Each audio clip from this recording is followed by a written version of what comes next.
dum dum da-dum da-dum dope dope dope dope da-dum ba-da-da-da-da-da-da-da-da. I'm singing in the shower. Just Hey, Tony, come here. I need to ask you something. Sorry, what's the You're filming. Hey, turn that camera off. I told you never to film me and my all together. Ah, jeez.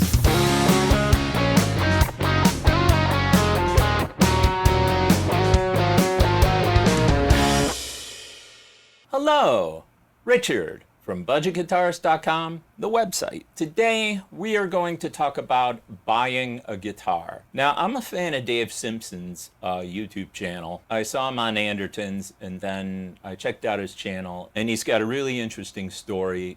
Some of his story kind of hit close to home for me. So go check his channel out. He's a really good player. He's a really good guy. He's very down to earth, lives in Great Britain, so automatically that makes him cool. And anyway, yeah, he just did a video on an Epiphone guitar that he bought, used from a private citizen. It ended up being a fake Epiphone. And he talks in the video a lot about why somebody would want to fake an Epiphone, and he brings up some really good points about what really is a budget guitar. I mean, he doesn't say that, but those are the gears that were turning in my head. So it got me thinking. A couple of years ago, I did a post on budgetguitarist.com with 10 tips for buying a guitar. And I thought, maybe right now would be a good time to go over that post and give some advice.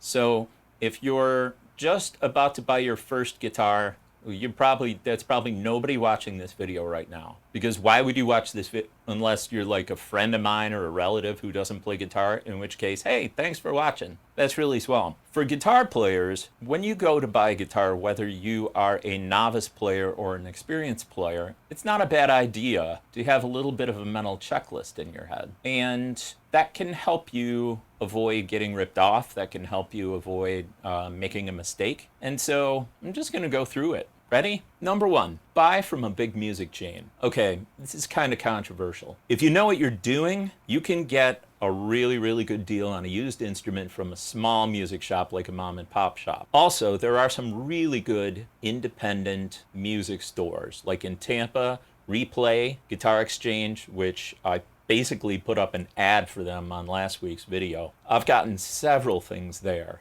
at really, really good prices. That store is excellent. But in general, when you buy from a big box store, you've got some things going for you. First, if you want to take a guitar into, say, Guitar Center, and you want to exchange it for something, they're gonna fingerprint you, and they're gonna write down the serial number of the item that you're trading in, and they're going to take a picture of your driver's license. So their gear is not hot. And then on top of all of that, when they take something on trade-in, it has to sit in the back for several weeks. I think that may be like a state law. I'm not really sure. So in your state, that might not be the case, but in Florida, that's the case. So they've got a lot of safeguards put in place to make sure you're not buying something that's hot. And for you kids, that's an old-fashioned term, which means stolen. I'm here to help. I'm an old guy, and I'm here to help. What was I saying? Yeah! The nice thing about a big chain like a Guitar Center is if you bring an item back, nobody's going to give you a hard time. You can just, as long as it's within their rules, you can just bring it back. So check what the rules are in your city or state, whatever.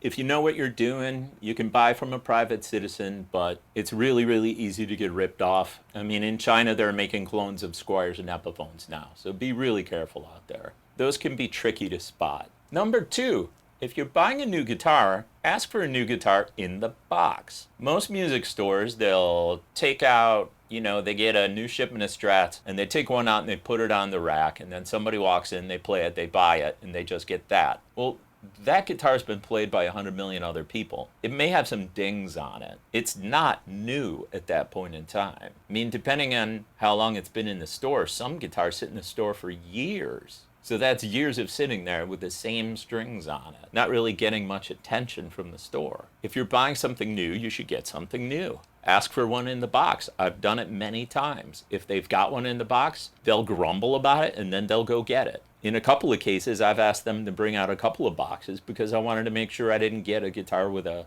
a major flaw on it, I wanted to see it first. If they want the sale, they'll do it. So if you're buying new, ask for a new guitar in a box. If you're at Guitar Center and they can't do that, maybe go to Sam Ash. If you're at Sam Ash, go to Guitar Center. If there's any competition, there you go. Tip number 3, always ask for a deal. So if you're buying a guitar that's $300, $400, $500, I can almost guarantee you that they can come down a little bit. Maybe the amount of the sales tax. You never know unless you ask. Now, if you're buying a $100 guitar, probably not. Maybe you can get them to throw in some free strings. But always ask. And here's a bonus tip for you. If you can make friends with one salesperson in your local Guitar Center, Sam Ash, who knows his or her stuff and is real knowledgeable, give them all your business. Keep going back to that same person. If somebody else is available, even if you're buying strings, wait and go back to that same person, because they'll start to recognize that you're a loyal customer. They will give you deals when they're able to. So that's kind of a bonus tip. That's not on the list. 4, ask for a discount on the setup. Some guitars, you pick them up and you play them and they're set up perfectly. The action's perfect.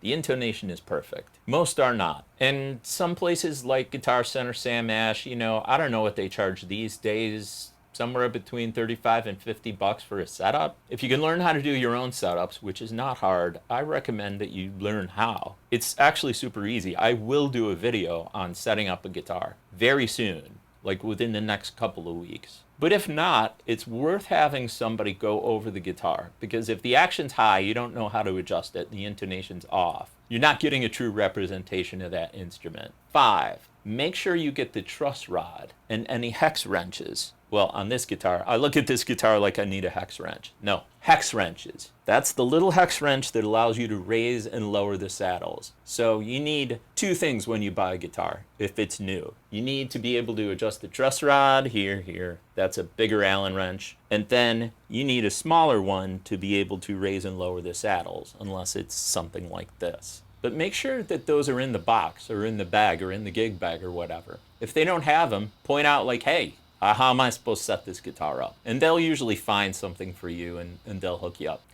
It's enough out of you. 6, buy a new set of strings when you buy a guitar. If you buy a brand new guitar and it's brand new out of the box and nobody's grubby mitts have been on it yet, you might get away with the strings that are on the guitar. But if it's been sitting out in the shop, even if it's a $100 special, buy a new set of strings. New strings make all the difference, especially in terms of playability. 7, check the electronics. This is really easy. Plug the thing into an amp, work the switch, make sure that whatever the switch is and the pickup configuration is, that everything works, and then turn the pots. See if they're crackly. If they are crackly, point it out to the salesperson and say, do you have a guitar that's not crappy like this one that I can buy? If the pots are crackly, it doesn't really mean the guitar is crappy.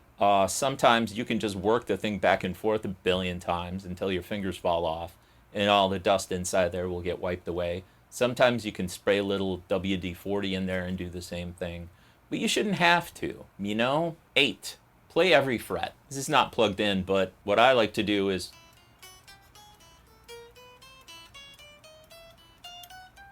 and just go all the way up all the strings.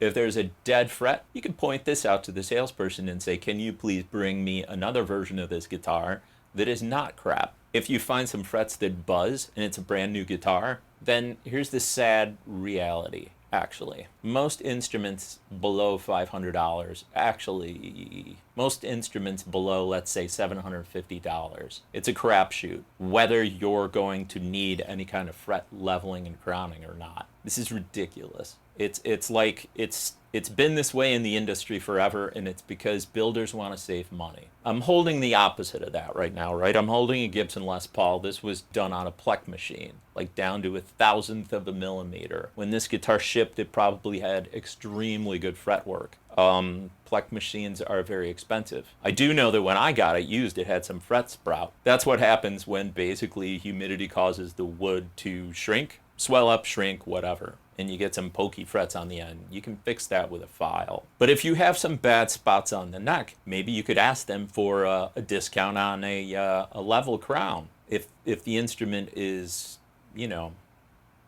valuable enough, you should be able to play every note on the guitar. I have picked up some guitars for less than $300 where I could play every single note and none of them buzzed. You should expect no less. On a new instrument, this is, right? On a used instrument, I would almost expect to have a level crown. You know, and that could be $150, $100, whatever they charge. So this is stuff to factor in if you're a serious guitar player.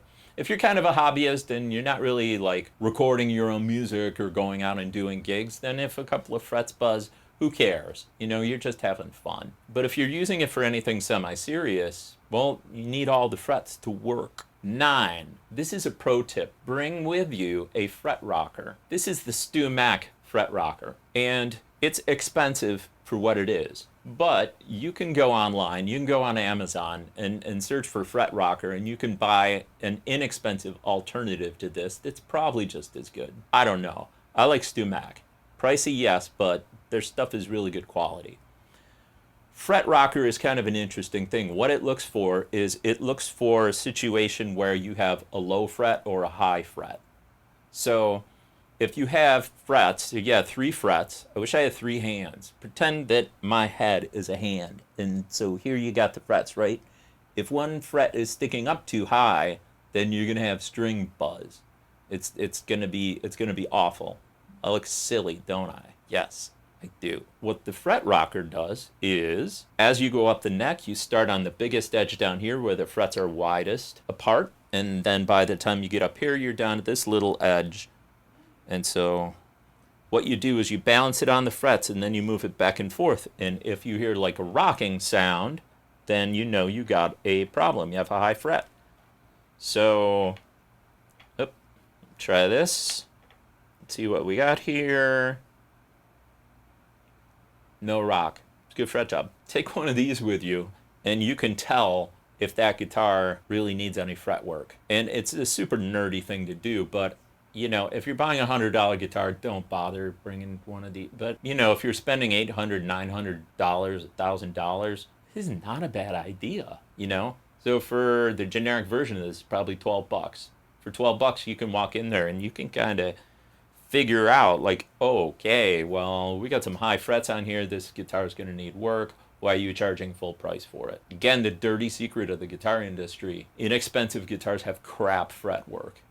When you pay $1,000 or more for a guitar, probably somebody has gone through the guitar with this exact Stu Mac fret rocker and done the fretwork on it. Or in the case of someone like Gibson, they used a machine to do it. And finally, 10. Check the straightness of the neck. And you've seen people do this before. This where, you know, they look down the neck like this and, you know, try to see if it's got...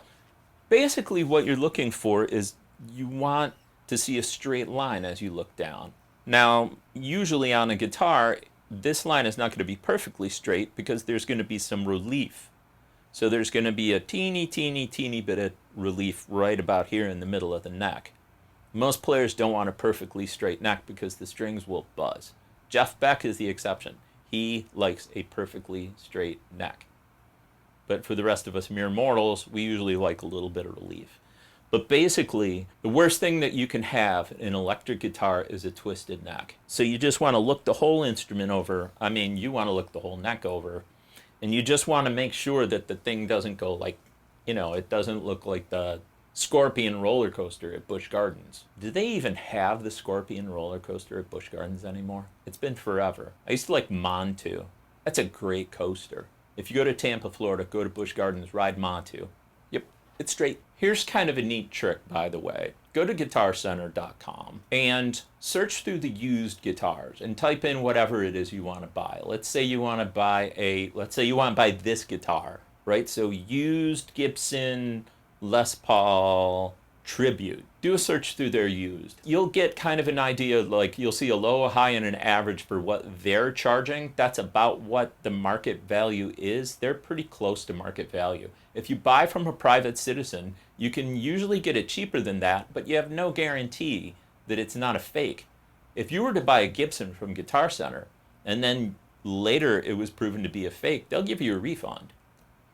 Private citizen, they'll just say, I didn't know, all sales are final. Which goes all the way back to tip number 1, buy from a big box store. because they've got such a big budget that if they have to eat an instrument that you weren't happy with, they're usually willing to do it.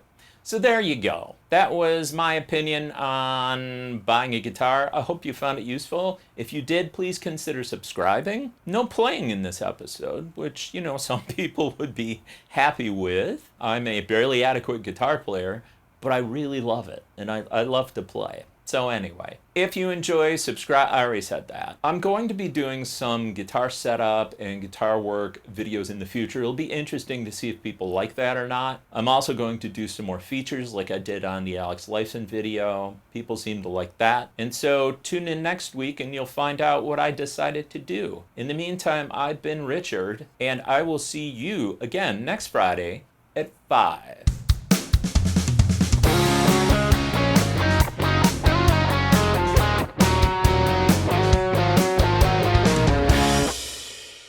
Well, there you go.